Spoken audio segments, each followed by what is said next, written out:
I've always been interested in the environment, and it comes from a kind of very strong feeling of connection with nature, with the outside natural world. I'm also interested generally in how people affect the landscape that they live in and how the landscape affects them and affects their lives.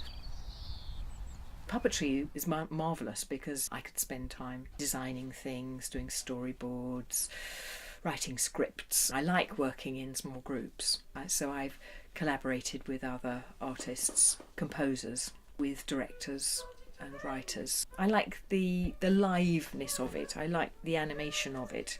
I like to be in the presence of live theatre. There's a dynamic relationship between the audience and the puppets and obviously the puppeteers. It's a relationship between the puppeteers and the audience through the medium of the puppets. What's that? You seen something? A worm! A worm! Where is it? Where's the worm? All my shows have live characters as well.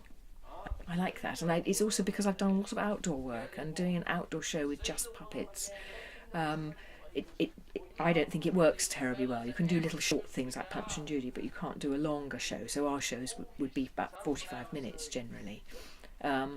So you need to kind of have a bit of puppetry and then come out the front and be a character. It kind of holds the audience better. I love researching animals' kind of behaviour and lives, and characters come out of that. You don't have to invent animals' characters. You don't need to invent anything. In fact, it's much better if you don't.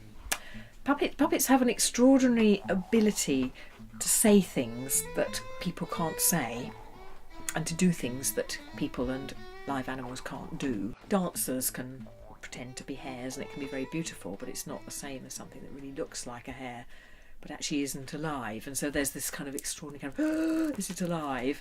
I have a cat puppet and it's actually got sort of rods sticking out of it, but children at the end of the shows would think it was alive because it was moving in a cat-like way. It's not, when you look at the body, it doesn't really, it's quite an odd shape, but it moves like a cat and it's furry and it's got cat's eyes and things like that. The interesting thing in doing workshops with children with using puppets is that children can often say things with and to puppets that they can't say to another person.